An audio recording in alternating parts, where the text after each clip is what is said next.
Good morning students, कैसे हो भाई? एक बार कमेंट्स करें। बाकी ये क्लास आपके लिए लाइव नहीं है, ये एक रिकॉर्डेड क्लास है, क्योंकि आज मुझे थोड़ा सा काम है, इसीलिए मैंने इस क्लास को कल रिकॉर्ड कर दिया। और आपके लिए आपका शेड्यूल ख़राब ना हो, इसी के लिए क्लास स्टार्ट की गई है, ठीक है ना। अब मैं स्टार्ट करता हूँ। कल थोड़ा सा टेक्निकल इशू होने के कारण लाइट चली गई थी और यहाँ पर आप ही क्लास बीच में ही रह गई थी। बट हम बात कर रहे थे विक्रमादित्य की, ठीक है ना। यहाँ तक कोई दिक्कत नहीं होगी, मुझे उम्मीद है। तो अब हम यहीं से आगे से ही कंटिन्यू करेंगे। जो अगले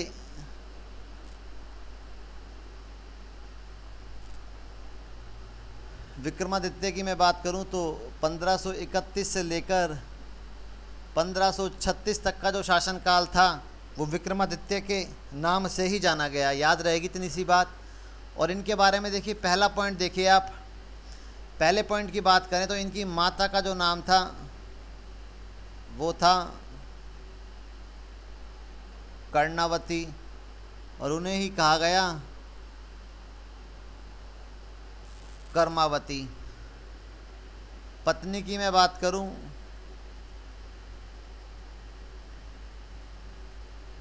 जवाहर बाई, ठीक है।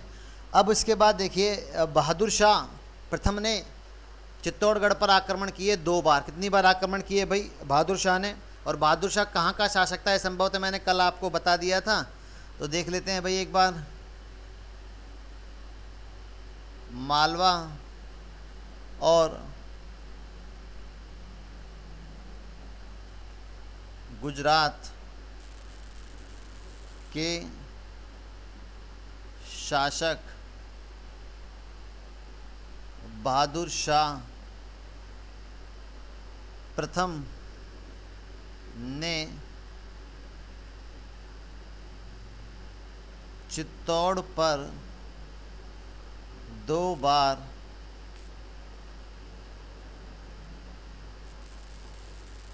आक्रमण किया।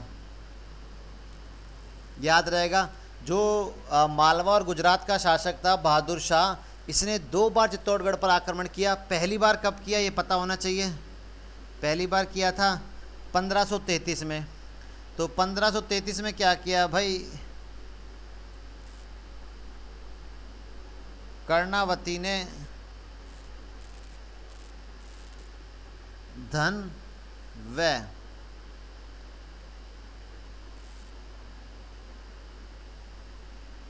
रणथंभौर की जागीर दी। कर्णावती ने बहादुर शाह को क्या किया, धन व रणथंभौर की जागीर दी है। रणथंभौर की जागीर वही है जो महाराणा सांगा ने इनको दिया था, ठीक है। याद रहेगी ये बात। अगला आक्रमण देखिए, बहादुर शाह को लगा था, पता है उसे, कि चित्तौड़ इस टाइम अपनी कमजोरी के दौर से गुजर रहा है, और उसने इसी बात का फ़ायदा उठाया। किस बात का फ़ायदा उठाया भाई? उसने इसी बात का फ़ायदा उठाया, और इसीलिए उसने अगली ही साल दोबारा आक्रमण कर दिया। इतनी बातें यदि आपको याद रह सकती हैं तो बहुत अच्छी बात है। अब दोबारा आक्रमण आक्रमण किया तो क्या किया, कर्णावती ने अपने पुत्र पुत्र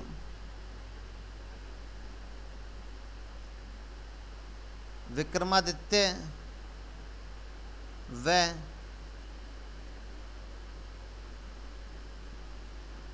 उदय सिंह को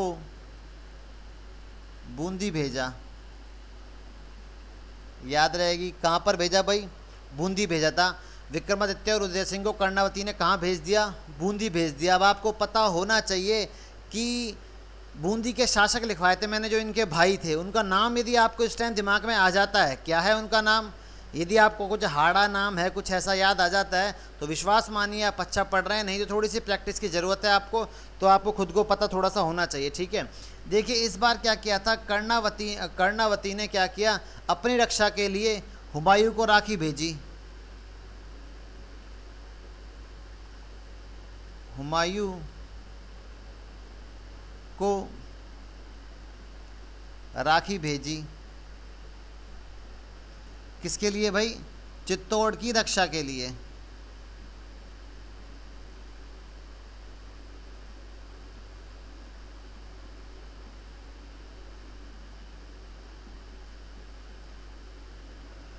चित्तौड़ की रक्षा के लिए हुमायूं को राखी भेजी और हुमायूं वहाँ से चल भी दिया भाई चित्तौड़ की रक्षा करने के लिए। बट जब इस बात का पता बहादुर शाह को चला तो उसने कहा कि भाई मैं तो इन काफिरों का अंत करने के लिए जा रहा हूँ और तुम तो इस्लाम के ही हो और मेरे रास्ते में तुम बाधा क्यों बन रहे हो। मैं तो उस अल्लाह का काम कर रहा हूँ जिसने मुझे इस धरती पर काफिरों का नाश करने के लिए भेजा है।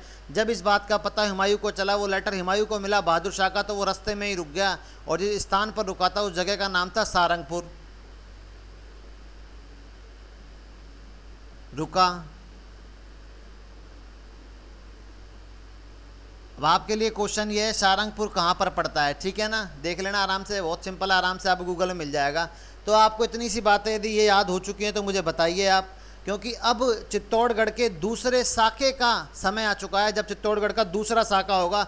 यहाँ तक किसी को कोई दिक्कत है तो मुझे बताए। देखिए मैंने आपको सिर्फ ये बताया विक्रमादित्य की माता है कर्णावती या कर्मावती, पत्नी है जवाहर बाई, और मालदेव और गुजरात के शासक बहादुर शाह प्रथम ने चित्तौड़गढ़ पर 2 बार आक्रमण किए और इन दोनों आक्रमणों 2 बार आक्रमण में चित्तौड़ वालों ने क्या किया या कर्णावती ने क्या किया, तो सही मायने में पहली बार कर्णावती ने बहुत सारा धन दिया और उसके बाद रणथंभौर की जहागीर दे दी। अगली बार फिर उसने आक्रमण किया अपने, इस बार इसने क्या किया, हुमायूं को तो भाई राखी भेजी और दूसरा अपने पुत्र विक्रमादित्य और उदय सिंह को बूंदी भेज दिया अपने भाई के पास में, ठीक है। हुमायूं को जब संदेश मिला तो वो चल तो दिया रक्षा करने के लिए, पर बहादुर शाह की चिट्ठी मिलने के बाद वो सारंगपुर में रुक गया। इतनी सी बात यहाँ तक याद होनी चाहिए आपको। आगे चलते हैं। देखिए 1535 में क्या हुआ। 1535 में चित्तौड़ का दूसरा साका हुआ। देखिए मैक्सिमम किताबों में लिखा हुआ है कि साका, दूसरा साका 1534 में हुआ था, बट 1534 में आक्रमण हुआ था, 1534 में साका नहीं हुआ था भाई। इस बात को याद रखना, थोड़ा सा आप लोग याद रख सकते हैं तो याद रहेगी, नहीं रहेगी बात याद रह सकती है आपको। यदि आपने इतना नोट कर लिया है तो मुझे बताएं एक बार, फिर मैं देखता हूँ थोड़ा सा आगे। इतना नोट हो गया होगा, इतना दिखाई भी दे रहा होगा आपको। अब इतना नोट हो गया तो हम मिटा देते हैं भाई। दूसरा साका 1534 में किसके नेतृत्व में होगा, कर्णावती के नेतृत्व में होगा, इसलिए यहाँ से अपन इसको हटाना स्टार्ट करते हैं, थोड़ी सी इससे आगे की बात करते हैं।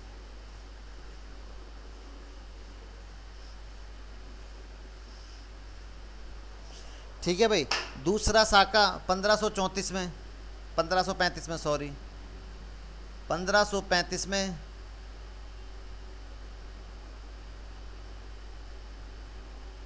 कर्णावती के नेतृत्व में दूसरा साका, आपको दूसरा जौहर लिखेंगे आप, देखिए क्योंकि आपको पता है जौहर कब होता है, जब केसरिया प्लस जौहर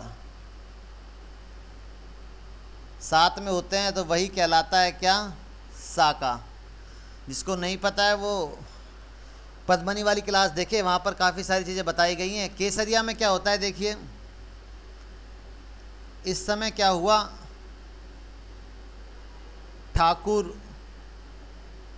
बाघ सिंह, और जौहर में कर्णावती और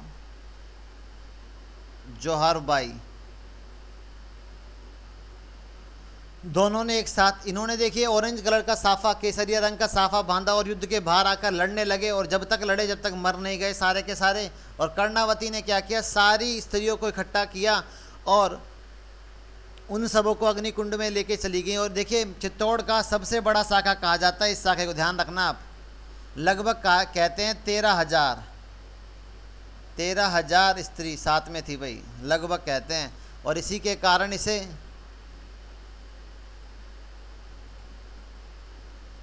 चित्तौड़ का सबसे बड़ा साका कहते हैं, जौहर कहते हैं, ठीक है, याद रहेगा। और मैं जवाहर बाई के बारे में थोड़ी सी बात बता देता हूँ आपको। इसने क्या किया, पुरुष वस्त्र धारण किए और पुरुष वस्त्र धारण किए और युद्ध किया। इतनी सी बात याद रहेगी आपको। यदि इतनी सी बात याद है तो काफ़ी सारी समस्याओं का अंत हो सकता है आपको। ठीक है। केसरिया जौहर जब साथ में होता है तो वही कहलाता है साका। राजस्थान का पहला जो साका हुआ था वो 1303 में पद्मावती के समय में हुआ, और दूसरा बात करता हूँ तो 1535 के अंदर कर्णावती के नेतृत्व में होता है, जिस समय पुरुष जो होता है ठाकुर बाघ सिंह के ऊपर चित्तौड़गढ़ की दुर्ग की रक्षा की जिम्मेदारी होती है, परंतु वो रक्षा नहीं कर पाता और अंत में ही क्या होता है इनका, याद रहेगा आपको। अब देखिए यहाँ पर एक पॉइंट और बनता है। आपको नाम यदि याद है तो अच्छी बात है। बनवीर नाम याद है भाई आपको, है ना? बनवीर याद है नाम तो बहुत अच्छी बात है। ये विक्रमादित्य वही है।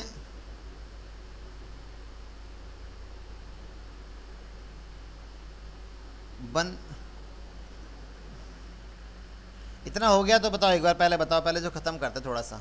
इतना यहाँ तक हो गया तो आप एक नोट कर लेना, देख लेना भाई जो भी है ना। बनवीर के बारे में थोड़ा चलो देख लेते हैं। बनवीर जो इसके फादर थे, सन ऑफ कौन थे भाई? पृथ्वीराज सिसोदिया। ठीक है। और इसकी मैं माता की बात करूं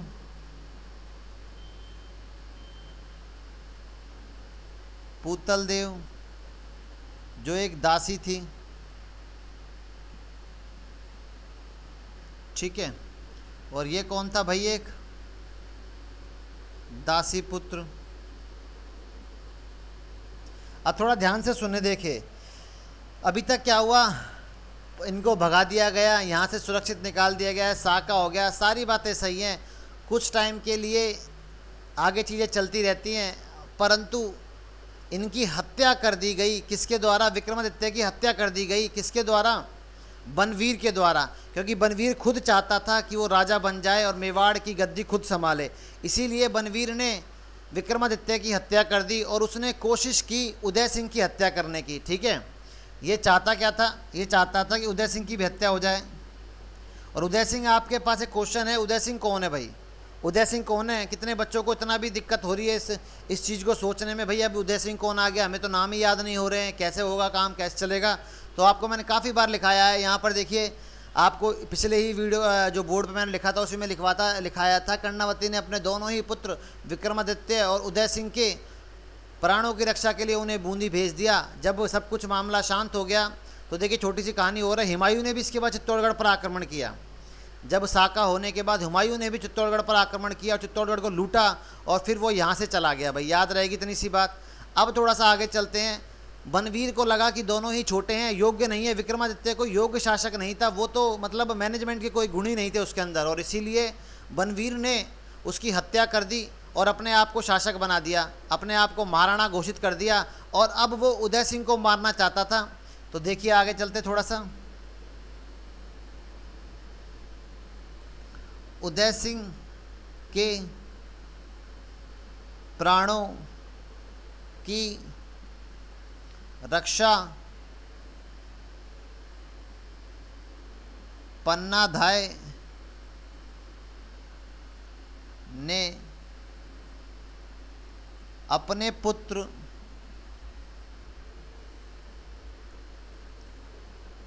चंदन का बलिदान देकर की। ठीक है। उदय सिंह के प्राणों की रक्षा पन्नाधाय ने अपने पुत्र चंदन के बलिदान को देकर की। अब आपके पास एक छोटा सा क्वेश्चन आता है शानदार, यहाँ तक आपने नोट कर लिया हो तो बहुत अच्छी बात है। मैं थोड़ा सा मिटाना चाहूँगा, उसके बाद ही हम थोड़ा सा देखेंगे आगे। भाई यहाँ तक आपने देख लिया। आपके पास जो नाम इम्पोर्टेंट है, बनवीर की मम्मी का नाम इम्पोर्टेंट है। उदय सिंह को कौन मारना चाहता तो बनवीर सबको पता है। रक्षा किसने की? पन्नाधाय ने की। और पन्नाधाय के पुत्र का नाम क्या था? चंदन था। ठीक है। ये बातें आपके लिए थोड़ी सी इम्पोर्टेंट हैं। आगे चलते हैं थोड़ा सा और। क्लास को आप एक दो बार यदि समझ में नहीं आता तो एक बार रिपीट करके देख लिया करो, सारी बातें बहुत शानदार तरीके से क्लियर हो जाएंगी। क्योंकि इस समय मेरा फोकस कंटेंट को देने पर है, इसलिए मैं थोड़ा सा देख रहा हूँ ज़्यादा। ठीक है ना भाई, आप लोगों के पास चीज़ें सही पहुँच जाएँ ज़्यादा बेटर है, याद रहे, अच्छी बात है। अब देखिए पन्नाधाय की बात हो रही है। पन्नाधाय, पन्नाधाय की बात करें, पन्नाधाय किस समाज की थी भाई? पन्नाधाय क्वेश्चन आ रखा है इसलिए बताया जा रहा है, गुर्जर समाज। पन्नाधाय गुर्जर समाज की थी और पन्नाधाई बचपन में उदय सिंह का लालन पालन करती थी या उसका ध्यान रखती थी, इस बात को आपको याद होना चाहिए, याद रहेगा। Very good. अब पन्नाधाय के पति का नाम यदि किसी को पता है, पति और पिता का नाम पता है तो मुझे एक बार फटाफट कमेंट्स कर सकता है आप लोग। किसी को भी पता है तो, किसी को भी पता है पति और पिता का नाम पन्नाधाय के?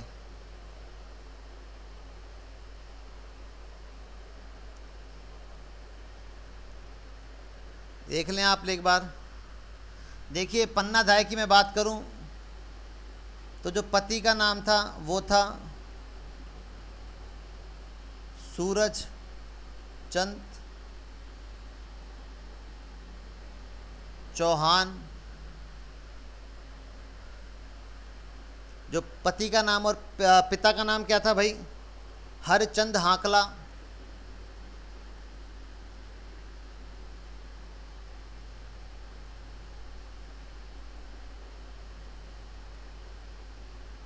यहाँ पर देखिए सूरजमल होगा, सॉरी चंद इसमें आ गया ना, सूरजमल हाकला। और पिता का नाम था हरचंद हाकला, सॉरी। देखिए पति का नाम है सूरजमल चौहान और पिता का नाम है हरचंद हाकला, थोड़ा सा गलत हो गया है, आप थोड़ा ध्यान रखना, ठीक है। पन्नाधाय किस समाज की थी? गुर्जर समाज की। पति का नाम क्या था? सूरजमल चौहान और पिता का नाम क्या था? हरचंद हाकला। ये आपको यहाँ तक याद है। तो देखिए पन्नाधाय ने क्या किया? कीरतबारी, कीरतबारी की मदद से उदय सिंह को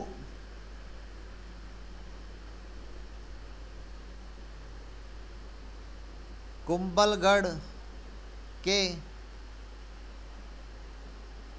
किलेदार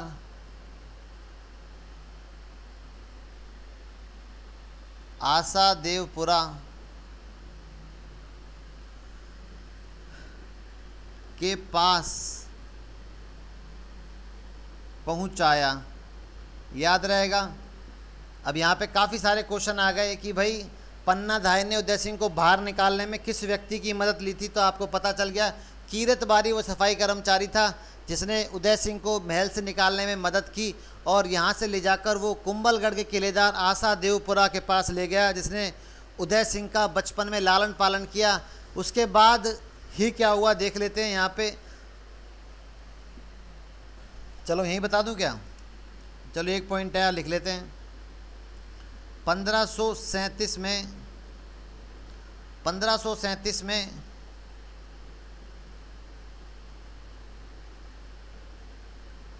कुंभलगढ़ दुर्ग में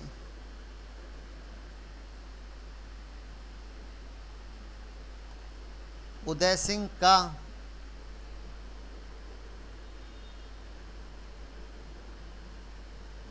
राज्याभिषेक हुआ। देखिए जब मैंने आपको लिखवाया था कुंभलगढ़ दुर्ग लिखवा रहा था महाराणा कुंभा के समय में, तब मैंने बताया था आपको कि उदय सिंह का तो राज्याभिषेक और महाराणा प्रताप का जन्म है ना, वो याद रहेगी ना। तो दोनों चीज़ें ऐसे याद रखनी है, उस टाइम की चीज़ याद की गई चीज़ आपको इस समय काम आ रही है, तो ये कॉन्फिडेंस बढ़ता है इस चीज़ से, याद रखना थोड़ा सा भाई, ठीक है ना। तो थोड़ा देख लें यहाँ तक क्या हुआ। देखिए पन्नाधाय के बारे में बात चल रही है क्योंकि पन्नाधाय का ऐसा योगदान है मेवाड़ के इतिहास में। यदि पन्नाधाय अपनी सूझबूझ से काम ना करती तो मेवाड़ का इतना लंबा इतिहास ना रचा जाता। और विश्वास मानिए, जब कोई भी बड़ा काम करना होता है तो जीवन में बहुत सारे सपोर्ट की ज़रूरत पड़ती है, बहुत सारे अच्छे लोगों की ज़रूरत पड़ती है, तभी कोई बड़ा मुकाम हासिल किया जा सकता है। तो पन्नाधाय की बात कर रहा हूँ, गुर्जर समाज की महिला थी भाई, ठीक है। पति की बात करें सूरजमल चौहान इनके पति का नाम, और पिता का नाम हरचंद हाकला इनके पिता का नाम। कीरतबारी की मदद से इन्होंने उदय सिंह को कुंभलगढ़ के किलेदार आशा देवपुरा के पास पहुंचाया। यहीं पर इसका लालन पालन हुआ और यहीं पर 1537 में कुंभलगढ़ के दुर्ग में उदय सिंह के क्या कर दिया भाई, राज्याभिषेक कर दिया। इतनी सी बात अभी तक आपको बताई गई है मेरे द्वारा, ठीक है। इसको मिटा रहे हैं और बीच में आएगा देखिए बनवीर। 1536 हो गया, यहाँ पे विक्रमादित्य की हत्या कर दी गई बनवीर के द्वारा। लिखा है नहीं लिखा? यदि नहीं लिखा है तो लिख ले भाई, एक लाइन लिख लेंगे। बनवीर की हत्या, सॉरी विक्रमादित्य, क्या हो रहा है भैया, आज गर्मी ज़्यादा हो रखी है क्या? बनवीर के द्वारा लिखें आप, बनवीर के द्वारा विक्रमादित्य की हत्या कर दी गई। अब चलते थे कि एक लाइन लिखनी है बस मुझे, बनवीर के बारे में ज़्यादा नहीं लिखना है क्योंकि सारी बातें हो चुकी हैं। बनवीर 1536 से लेके 1540 तक ये है बनवीर भाई। देखिए 37 में राज्याभिषेक हुआ है उदय सिंह का, पर कुंभलगढ़ के दुर्ग में हुआ और ये बैठा हुआ है चित्तौड़गढ़ के दुर्ग के अंदर, याद रहेगा। बनवीर देखिए, बनवीर को सिसोदा सरदारों का बिल्कुल भी सपोर्ट प्राप्त नहीं था क्योंकि वो किसी भी दासी पुत्र को अपना महाराणा मानने को स्वीकार ही नहीं थे। बट मैं फिर भी बनवीर की तारीफ़ करता हूँ कि उसने सारे विरोध के बावजूद भी 4 साल तक शासन किया। ये अपने आप में एक बड़ी बात है, अपने आप में बड़ी बात है ना, कि भाई आपके सारे आप पे खिलाफ हों फिर भी आपने 4 साल शासन किया, तो ये थोड़ी सी बड़ी बात है।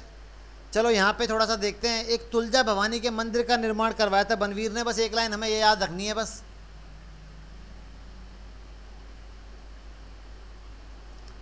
तुलजा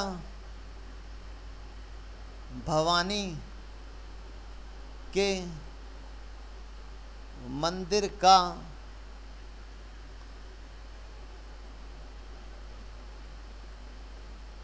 निर्माण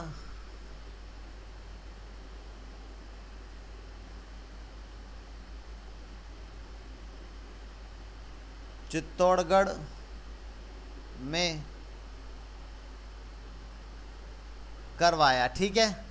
उसके बाद देखिए 1540 में अब क्या हुआ वो उदय सिंह में हम बात करेंगे। सिर्फ आपको ये याद रखना है बनवीर के बारे में, कुछ भी याद नहीं रखना है ज़्यादा, कि 36 से लेकर 40 तक चित्तौड़गढ़ के दुर्ग में शासन किया। यहाँ पर मेवाड़ी अपने आप में 2 भागों में बट गया था। कुछ जो बनवीर के सपोर्टर्स थे वो चित्तौड़गढ़ में थे और जो उदय सिंह के सपोर्टर्स थे या बनवीर के विरोधी थे वो सारे कुंभलगढ़ में थे। और अब चित्तौड़गढ़ से ज़्यादा ताकत कुंभलगढ़ की होने लगी। और क्वेश्चन यहाँ पर यह है, कुंभलगढ़ दुर्ग राजस्थान में किस ज़िले में है? कई बच्चे कंफ्यूज हो जाते हैं कि क्या चल रहा है, समझ में नहीं आ रहा। कुंभलगढ़ चल रहा है, चित्तौड़गढ़ चल रहा है, रायता सा फैल गया जीवन में। तो इसकी समस्या का समाधान सिर्फ आपके पास यही है कि आपको सबों की लोकेशन बिल्कुल परफेक्ट तरीके से पता होनी चाहिए। और अब हम चलते हैं उदय सिंह की तरफ, ठीक है। अगला शासक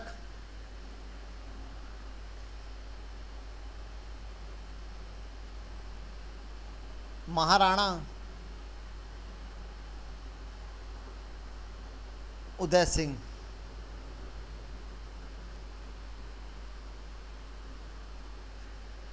देखिए इनके बारे में काफ़ी कुछ अलग अलग तर्क दिए गए उदय सिंह के बारे में।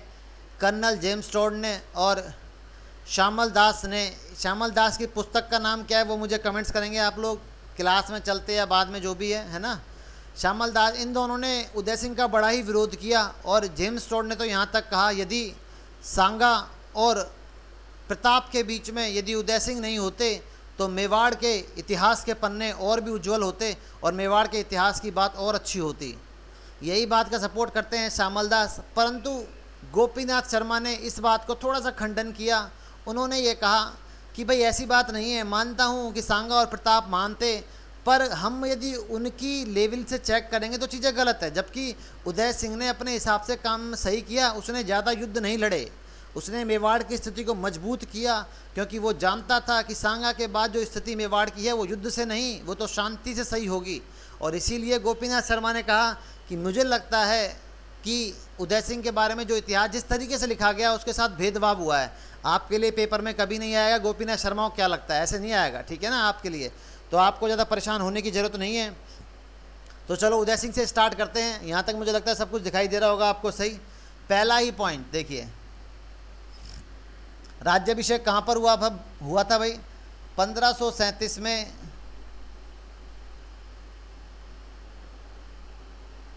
कुंभलगढ़, कुंभलगढ़ में राज्याभिषेक।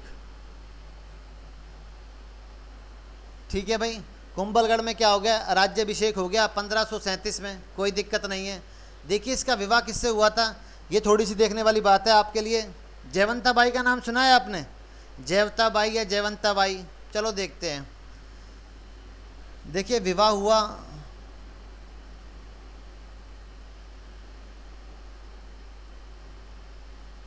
जयवंता बाई या जयवंता बाई से।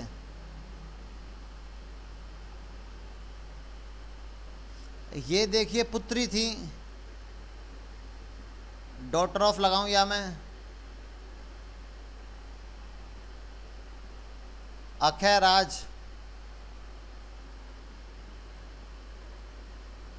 सोनगरा, याद रहेगा।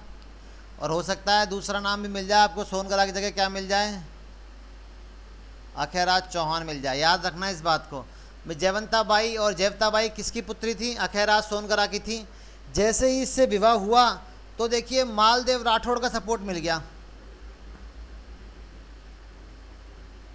जोधपुर वाले हैं ये, मालदेव राठौड़ ने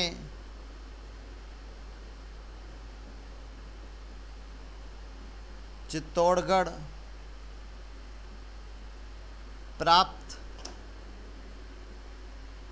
करने में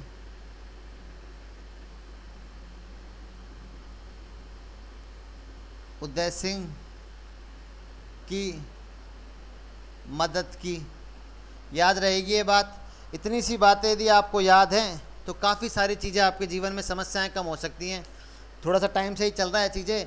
1537 के अंदर कुंभलगढ़ में राज्याभिषेक होता है, 1540 में चित्तौड़गढ़ में अपने आके अधिकार ले लेता है, महाराणा बन जाता है। और इसी के बीच जयवंता बाई से विवाह होता है। जयवंता बाई अखैराज चौहान की पुत्री है। मालदेव अपने आप में बहुत शक्तिशाली शासक है। ये वही मालदेव है जिससे युद्ध करते समय शेर शाह सूरी ने कहा था कि मुट्ठी भर बाजरे के लिए आज मैं अपनी दिल्ली की बादशाहत खो बैठता। ठीक है ना।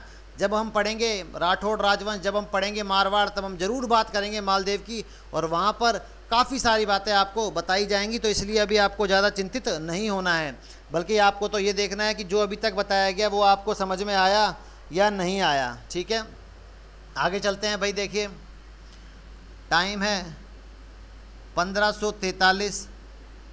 1543 में शेर शाह सूरी ने चित्तौड़ पर आक्रमण किया। चित्तौड़ पर क्या किया, आक्रमण किया। शेर शाह सूरी ने 1543 में चित्तौड़गढ़ पर आक्रमण किया। कारण देखिए साफ था। यदि आप कारण को देखना चाहें तो राजस्थान के ऊपर आक्रमण करने के सिर्फ एक ही कारण रहे हैं,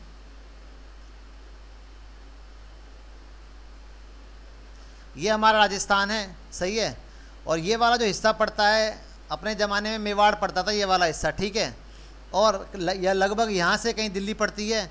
तो आपको देखिए यदि आपको गुजरात जाना हो या आपको मालवा जाना हो, आपको तो मेवाड़ से होके गुजरना पड़ता था। और इसीलिए हर कोई चाहता था मेवाड़ पर अधिकार करना, ठीक है। और वैसे भी राणा सांगा के समय में शक्तियां सारी मेवाड़ की तरफ आ गई थी, इसीलिए थोड़ा सा मेवाड़ अपने आप में इम्पोर्टेंट हो गया था। तो आपको पता, इसलिए शेर शाह सूरी ने क्या सोचा कि चलो मेवाड़ को ही जीत लेते हैं। और इसीलिए जब आपको जितने भी इंडियन जी के पढ़ी है उसे पता है कि 1540 में शेर शाह सूरी के बारे में बहुत सारी बातें बता सकता हूँ मैं आपको भाई। 1539 में उसने चौसा, उसके बाद कन्नौज का युद्ध हराया, किसको, हुमायूं को हराया। और उसके बाद ही उसने शेर शाह की उपाधि धारण की। ये सारी बातें शेर शाह में पढ़ लेंगे, अभी हमें सिर्फ इतना पढ़ना है। हम थोड़ा और देख लेंगे जब मालदेव पढ़ाऊंगा ना आपको, जब लाइव में बताऊंगा तो थोड़ा ज़्यादा बता दूंगा, ठीक है ना। मालदेव के टाइम पे तो परेशान नहीं होना है। तो बस सिर्फ इतना याद रखना है कि 1543 में शेर शाह सूरी ने चित्तौड़गढ़ पर आक्रमण किया। और ये शेर शाह सूरी यहाँ पर लिख लेते हैं, एक लाइन लिख दूंगा मैं यहाँ पे, दिल्ली सल्तनत में सूर वंश की स्थापना की। ठीक है, याद रहेगा इस बात को। और देखिए शेरशाह सूरी के बचपन का नाम जरूर याद रखें आप, और जिसे बोलते ही याद आ गया उसको तो सही है भाई।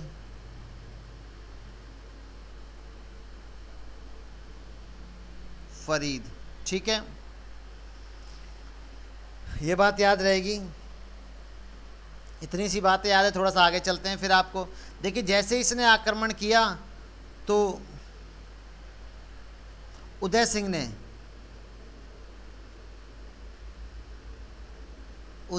ने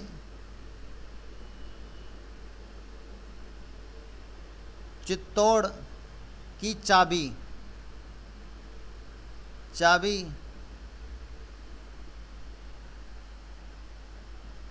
शेरशाह को भिजवाई। यहाँ पे थोड़ा याद रखें, उदय सिंह ने देखिए चित्तौड़गढ़ दुर्ग की चाबी ही किसको भेज दी? शेरशाह सूरी को भेज दी। और मेवाड़ का पहला पहला राजा जिसने मुगल या मुस्लिम सत्ता स्वीकार की हो, उसकी अधीनता स्वीकार की हो। याद रखना, ये पॉइंट आपके लिए इंपॉर्टेंट है। यदि मुगल आ रहा है तो आप डेफिनेट आप किसका नाम लेंगे? अमर सिंह का नाम लेंगे। बट मुस्लिम आ रहा है तो डेफिनेट उदय सिंह है। ये आपको थोड़ा सा क्लियर रहना है, बिल्कुल इस बात को क्लियर रहना है। ठीक है, यहाँ पे लिख देता हूँ मैं, उम्मीद है दिखाई दे रहा होगा। मेवाड़ का प्रथम शासक जिसने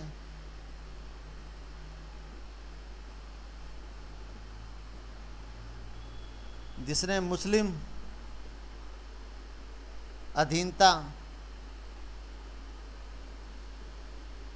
अधीनता स्वीकार की। यहाँ पे ध्यान रखना है, मुगल नहीं भाई, मुस्लिम। मुगलों में अमर सिंह हो जाएगा, वो आगे की बात है, बताएंगे, थोड़ा ही टाइम में आने वाला है, प्रताप के बाद ही है ना। बट अभी सिर्फ आपको रखना है मेवाड़ का प्रथम शासक जिसने किसी भी मुस्लिम सत्ता को स्वीकार किया। और इसीलिए इतिहासकारों ने उदय सिंह को एक कायर राजा बोला। पर गोपीनाथ शर्मा ने कहा कि नहीं, ये तो इसका एक समझदारी भरा फैसला था जो इसने बिल्कुल सही समय पर लिया। याद रहेगी भाई ये बात। इतनी सी बातें यदि आपको याद है तो फिर आगे चलते हैं। चलो देखिए अगला पॉइंट, 1557 में हरमाड़ा 1557 में हरमाड़ा के युद्ध, हरमाड़ा का युद्ध हुआ भाई। उदय सिंह और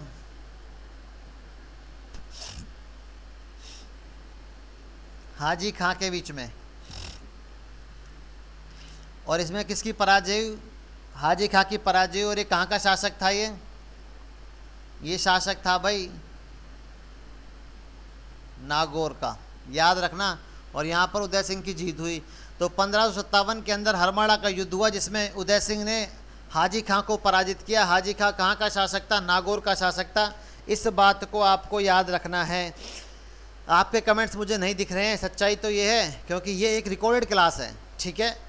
बट आप अपना एक्सपीरियंस मुझे ज़रूर बताएंगे जब मैं परसों क्लास लूँगा आपकी, मतलब कल, ठीक है। तो बाकी क्लास को पूरा लें, नोट्स करें। आपका इसलिए सिर्फ एक क्लास डाली गई है कि आपका टाइम ख़राब ना हो, जो आपका रूटीन बना है वो ख़राब ना हो। 10:30 बजे क्लास अपने टाइम पर स्टार्ट होगी, ठीक है ना भाई। आगे चलें, थोड़ा सा आगे चलते हैं। मिटा रहा हूँ, थोड़ा ध्यान से सुन लें। 1537 में उदय सिंह का जो राज्याभिषेक हुआ था, कहाँ पर हुआ था? कुंभलगढ़ दुर्ग के अंदर हुआ था। मेरे साथ सभी बोले आप लोग। विवाह होता है जयवंताबाई या जेवताबाई से, जो पुत्री किसकी है? अखैराज सोनगरा की। मालदेव राठौड़ ने चित्तौड़गढ़ प्राप्त करने में उदय सिंह की मदद करी, बिल्कुल सही है। 1543 में शेरशाह सूरी ने चित्तौड़गढ़ पर आक्रमण किया, जिसके बदले में उदय सिंह ने चित्तौड़गढ़ की चाबी किसको भिजवा दी? शेरशाह सूरी को भिजवा दी, ठीक है। अब देखिए जैसे चाबी भिजवाई तो यहाँ पर शेर शाह सूरी ने एक बंदे को नियुक्त किया,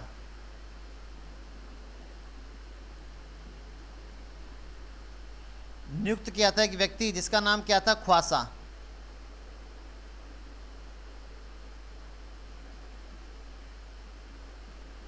ख्वासा, ठीक है।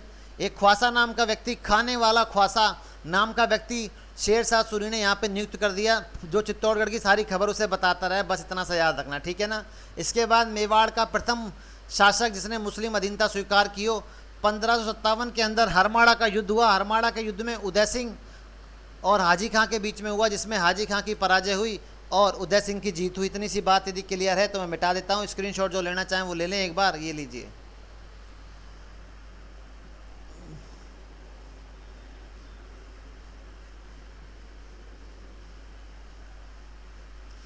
ऐसी ही डलेंगी आपकी पॉलिटी की क्लासें, ठीक है। यदि आपको एक क्लास सही लगी है तो मुझे बता देना, फिर करते हैं कुछ, ठीक है भाई। अब देखिए, अच्छा इस समय अब दिल्ली पे शासन किसका है भाई? यदि मैं बात करूं 1556 के बारे में बात करूं, और ये घटना जो घटित तो होने वाली है, एक छोटी सी घटना और है अभी अपने 67, ठीक है, ठीक है भाई, ठीक है। यहाँ पे देखिए थोड़ा सा एक लाइन और लिख लेते हैं। 1559 में उदय सिंह ने उदयपुर को बसाया। उदय सिंह ने उदयपुर को बसाया, और ये कहाँ बसाया? गिरवा की पहाड़ियों के मध्य।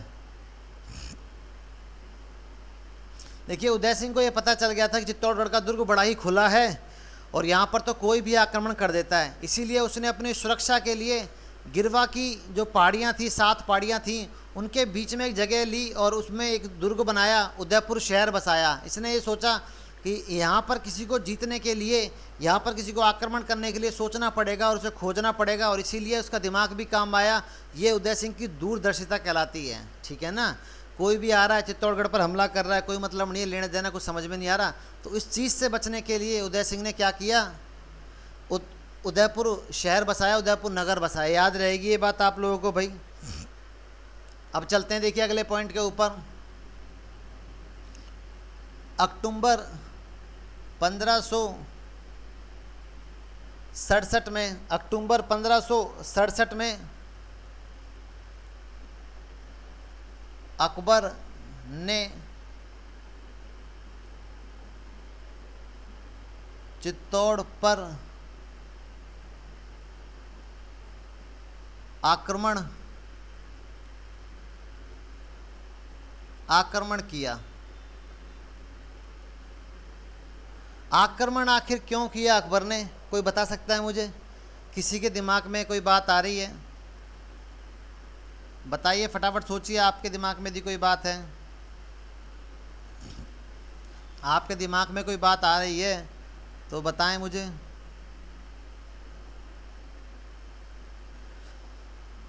देखिए वही दिल्ली, सबका ध्यान वही, यहाँ से 2 रास्ते। महाराणा सांगा इतनी शक्तिशाली थे कि पूरा राजपूताना दिल्ली को अपनी सरकार नहीं मानता था, वो तो मेवाड़ के नीचे अपने आप को मानना या उनके नीचे काम करना स्वीकार करता था। आमेर ने 1562 में, आमेर के शासक जो थे, आमेर पढ़ेंगे, कछवा राजवंश, उन्होंने 1562 में मुग़लों की अधीनता स्वीकार कर ली, अकबर की अधीनता स्वीकार कर ली, बट पूरे राजपूताना में कोई भी अकबर की अधीनता स्वीकार करने के लिए राजी नहीं था। वो तो मेवाड़ को ही अपना सब कुछ मानते थे, ठीक है। और अकबर को इस बात का पता था कि यदि मैं राजपूताना की ताकत को कुचल के तो आगे नहीं बढ़ सकता, बट मैं यदि कैसे भी करके इन सब को अपने साथ मिला लूँ तो संभवतः मैं लंबे समय तक शासन करूँगा और मैं मेरे राज्य का विस्तार काफ़ी लंबे समय तक कर पाऊँगा। इसी दूरदर्शिता के कारण अकबर ने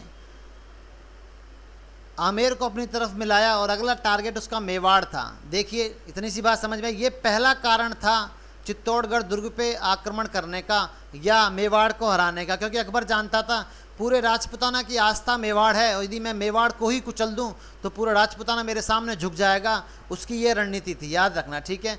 अकबर के दरबार में आक्रमण किया कौन था भाई, देखिए अकबर ने कैसे संदेश पहुंचाया, किसके पास, उदय सिंह के पास। अकबर के दरबार में एक व्यक्ति था भाई, शक्ति सिंह।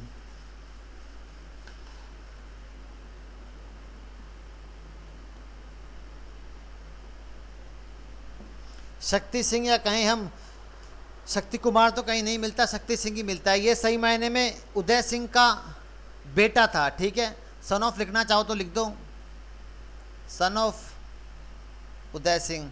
पर अपने पिता की किसी बात से नाराज होकर अकबर के दरबार में चला गया और अकबर ने एक सेंटेंस बोला कि अब मुझे लगता है सिर्फ मेवाड़ ही जीतना है, और इसीलिए उसने शक्ति सिंह के कानों में ये बात डाल दी। शक्ति सिंह को पता चला कि अकबर मेवाड़ पर आक्रमण करना चाहता है, तो अकबर के दरबार को छोड़कर अपने पापा के पास आ जाता है और बोलता है पप्पा खतरा है और अकबर आक्रमण करना चाहता है आपके ऊपर या मेवाड़ के ऊपर, तो इसकी रक्षा के बारे में सोचिए। तो देखते हैं भाई, पहला तो ये हो गया, ठीक है, ऐसे खबर पहुंचती है। अकबर ने एक दो कारण और बताए। अकबर के शत्रु जयमल राठौड़ है ना, और बाज बहादुर को शरण दे रखी थी उदय सिंह ने। दूसरा कारण ये था, यहां पे लिखेंगे आप दूसरा कारण,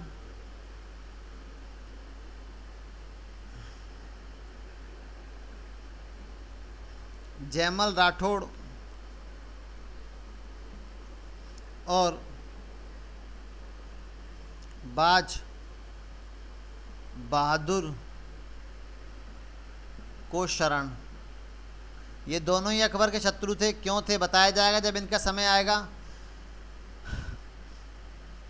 जयमल राठौर और बाज बहादुर दोनों ही दुश्मन थे, इन दोनों को ही शरण दे रखी थी उदय सिंह ने, तो इसलिए नाराज था और इसी के कारण इसी को आधार बनाकर आक्रमण कर देता है। कौन, अकबर आक्रमण कर देता है भाई। कब करता है, अक्टूबर 1567 में आक्रमण करता है, परंतु इतनी आसानी से सफलता नहीं मिलती। और यहाँ पर जैसे ही आक्रमण की खबर मिलती है, क्या होता है उसके तुरंत बाद उदय सिंह गिरवा की पहाड़ी, या हम कहें उदयपुर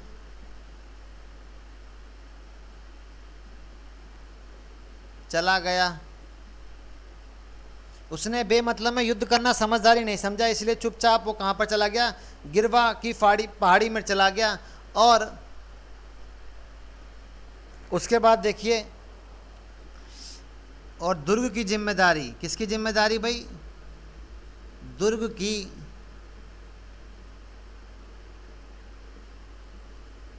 जिम्मेदारी जयमल राठौड़ और फतेह सिंह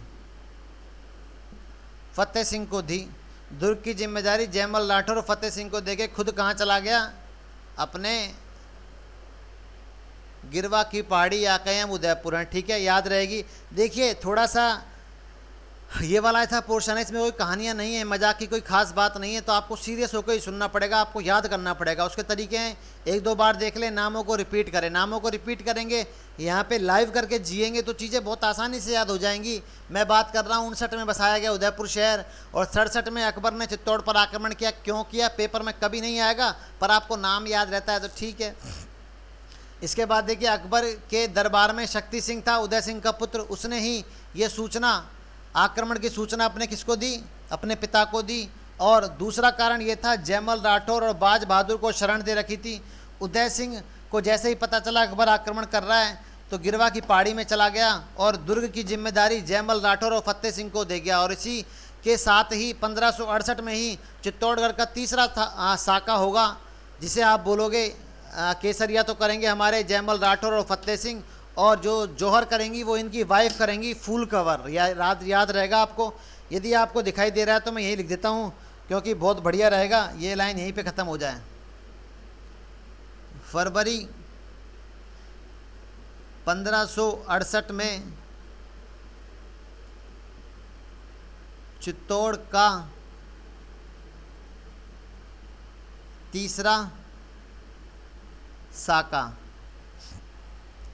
केसरिया किसने किया भाई? केसरिया किया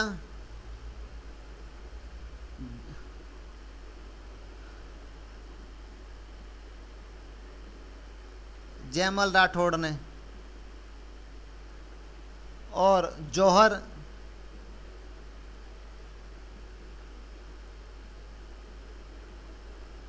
फूल कवर ने। ठीक है, इतना याद रखें आप, इम्पोर्टेंट है आपके लिए बहुत ज़्यादा भाई,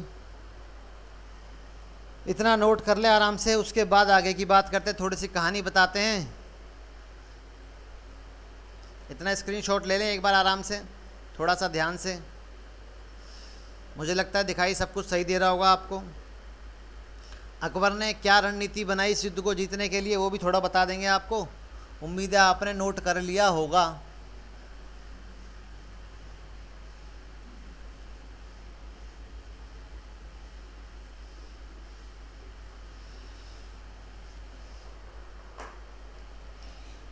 देखिए अकबर ने क्या किया इस युद्ध को जीतने के लिए।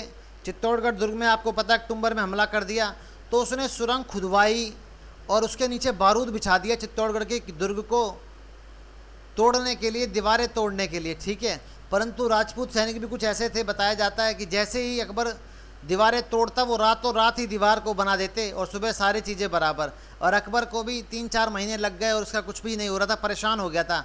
लास्ट में ऐसा कहते हैं अकबर की बंदूक का नाम था भाई, अकबर की एक बंदूक थी,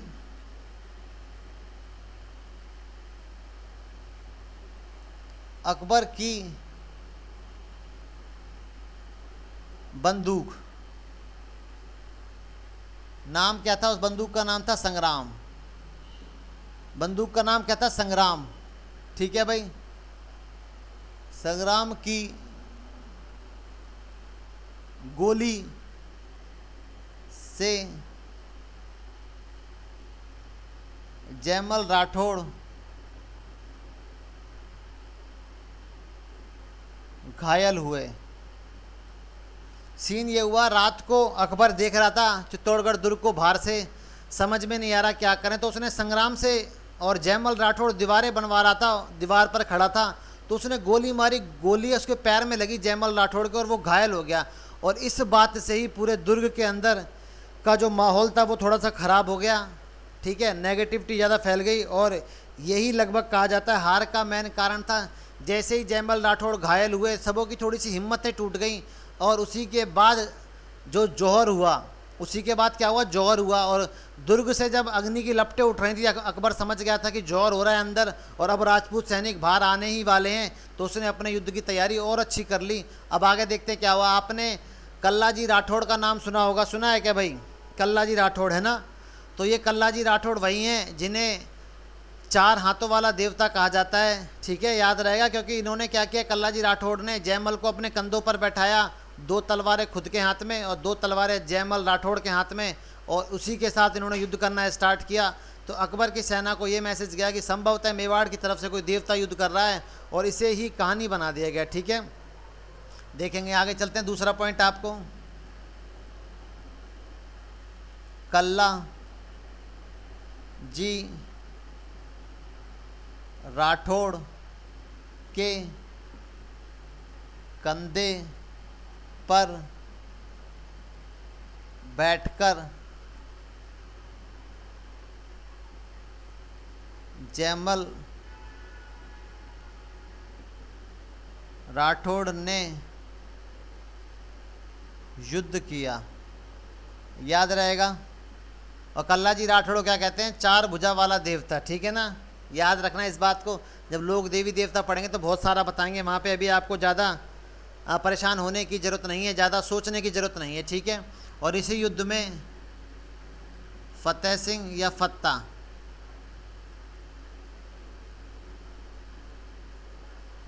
इसे ही कहा गया था फत्ता। वीर गति को प्राप्त हुआ। और इसके बाद देखिए अकबर ने क्या किया। अकबर ने 30,000 राजपूत सैनिकों का कत्ल करवाया। और इसी घटना को देखिए, इसी घटना को हम क्या कहते हैं, इसी घटना को अकबर के जीवन का कलंक कहा जाता है। ये बात किसने कही थी भाई? अबुल फजल ने। और विश्वास मानिए आप, यदि कोई अपना राइटर इतनी बड़ी बात कह दे तो सच्चाई क्या होगी इसका अंदाज़ा लगाना मुश्किल है। तो संभवतः सच्चाई क्या थी ये तो किसी को नहीं पता, बट अबुल फजल ने इतनी बात कही है तो इस बात का मंजर क्या होगा, इस बात का रिजल्ट क्या होगा, ये तो कोई भी नहीं जानता। बट जितना भी हमें पता है, हमें कोई पीएचडी नहीं करनी, हमें तो सिर्फ ये पता होना चाहिए कि भाई हाँ ठीक है, एग्जैक्ट बात क्या थी। ठीक है ना, याद यहाँ तक रहेगी इतनी सी बात आपको।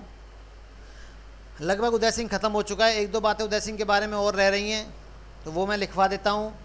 ठीक है, और बाकी आप लोग थोड़ा देख लें, रिवाइज़ करेंगे। जितना आप बार बार देख लेंगे, आप बार बार नोट्स बना के आप पढ़ लेंगे। ये क्लास डिलीट होने वाली तो नहीं है, तो थोड़ा सा आप सब्र बनाएं, चीज़ें बहुत अच्छी तरीके से होंगी। बहुत ज़्यादा कंटेंट दिया जा रहा है और इसीलिए संभवतः आपको दिक्कत भी हो रही होगी कि बहुत ज़्यादा हो रहा है, बहुत ज़्यादा हो रहा है। ठीक है ना, थोड़ा सा इसलिए विशेष का थोड़ा ध्यान रखें, बाकी ठीक है ना। अब मैं थोड़ी सी बात कर देता हूँ। देखिए टॉड ने क्या कहा, मैं सिर्फ बोलूँगा, आपको अपने तरीके से लिख लेना है। कर्नल जेम्स टॉड, तो आप नोट करना स्टार्ट करेंगे। मैं बोल रहा हूँ, बोलूँगा मैं, आप लिखेंगे। यदि महाराणा सांगा और प्रताप के बीच उदय सिंह नहीं होते, महाराणा सांगा और प्रताप के बीच उदय सिंह नहीं होते, तो मेवाड़ के इतिहास के पन्ने और भी उज्जवल होते। ठीक है, कोई दिक्कत यहाँ तक? ये सेंटेंस कहा कर्नल जेम्स टॉड ने। ठीक है, अब यहाँ पे कुछ खास किताबें लिख लें आप लोग। एक मैं लिखवा चुका हूँ आपको, श्यामल दास की वीर विनोद। श्यामल दास की वीर विनोद में भी उदय सिंह को एक कायर राजा बताया गया, याद रखना आप लोग। ठीक है, क्या बताया गया? कायर राजा बताया गया। किसको? उदय सिंह को। लिख लिया हो तो ठीक है, आगे लिखवाते हैं। एक किताब थी तबकाते अकबरी। क्या है किताब का नाम? तबकाते अकबरी।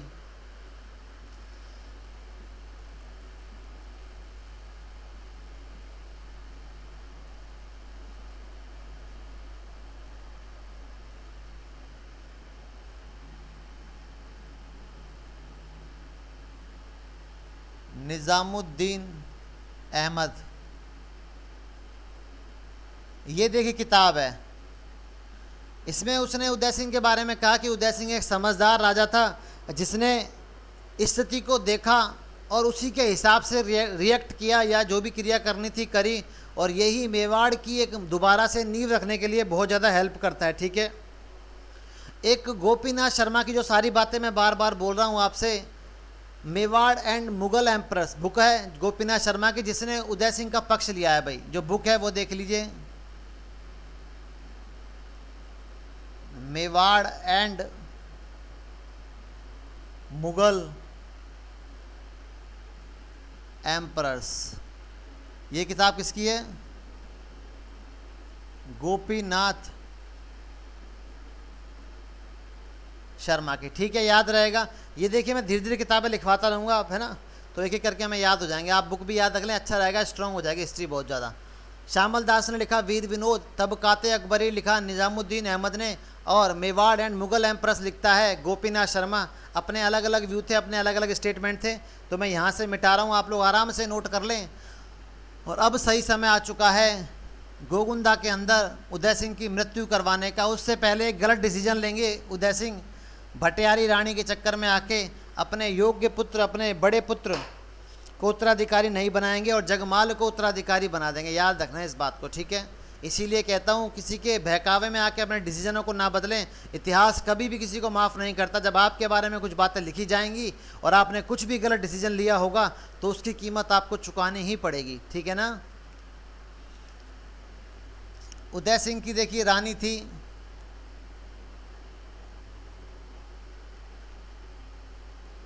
भटियारनी रानी, नाम था इसका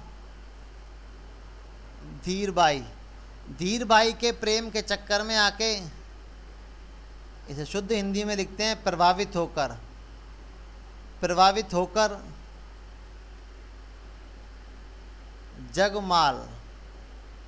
जगमाल को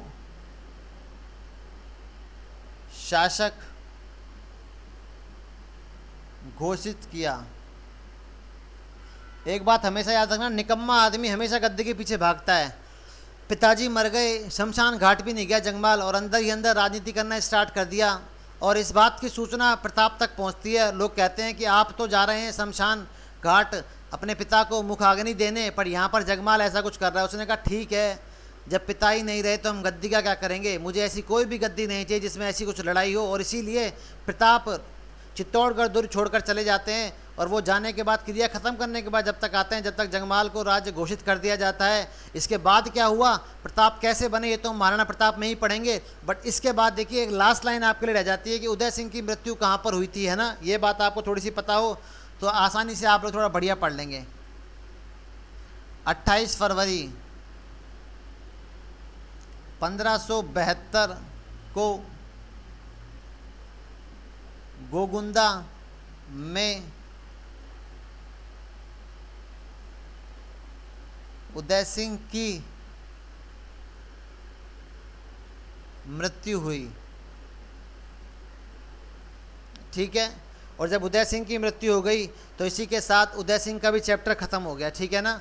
तो देखिए प्यारे बच्चे, आज ही क्लास आपकी मैं यहीं पे रोक देता हूँ। कारण सिर्फ ये है, क्लास डेली हो आपकी, ये क्लास आपको टाइम पे ही मिली होगी, उम्मीद है। बाकी थोड़ा सपोर्ट बनाएं अपना। क्लास कैसी लगी मुझे बताएं, सारी चीज़ें बता देना आप लोग। और कल जो क्लास अपने टाइम पर ही होगी उसमें हम पढ़ेंगे महाराणा प्रताप। ये नवी क्लास है इस सीरीज़ की, तो आपका फ़र्ज़ बनता है सारी क्लासें देखें। पूरी प्लेलिस्ट तैयार करी जा रही है। मेरी कोशिश है कि मैं आपको कंटेंट दे दूँ। रीज़न देखिए, यदि मैं व्यूज़ के पीछे जाऊँगा तो मैं अभी MCQ क्लास डालना स्टार्ट करूँ तो आपको पता है व्यूज़ ज़्यादा मिल जाएंगे मुझे, ऐसी कोई दिक्कत नहीं है। बट मैं नहीं चाहता कि व्यूज़ के लिए काम किया जाए। हमारा उद्देश्य है कि हम थोड़े से बेसिक नीड्स पूरी करें। पहले एक बार आपको समझा दें, MCQ तो हम कभी भी डाल देंगे, ठीक है ना। तो क्लास कैसी लगी, क्लास के बाद में कमेंट करना, जब कमेंट में देख पाऊँ उन कमेंट्स को। यदि आप इस चलती क्लास में कमेंट्स करोगे तो ये कमेंट शायद नहीं देख पाएंगे हम लोग। तो क्लास जब ख़त्म हो जाती है, कमेंट्स करते हैं ना बाद में, तब कमेंट करना आप, तब आपके सारे कमेंट्स मुझे मिल जाएंगे। स्क्रीनशॉट ले लें। मुलाकात कल होगी महाराणा प्रताप से, और शुरुआत करेंगे हम 1572 से लेके 1597 तक, और हम बात करेंगे कीका की, और सारी बातें करेंगे जयवंता बाई से लेकर खैराज चौहान तक की। ये सारी बातें होंगी कल अपने समय पे। मुलाकात होगी आपसे दोबारा, ठीक है। मस्त रहें, खुश रहें। क्लास कैसी लगी जो भी बता दें।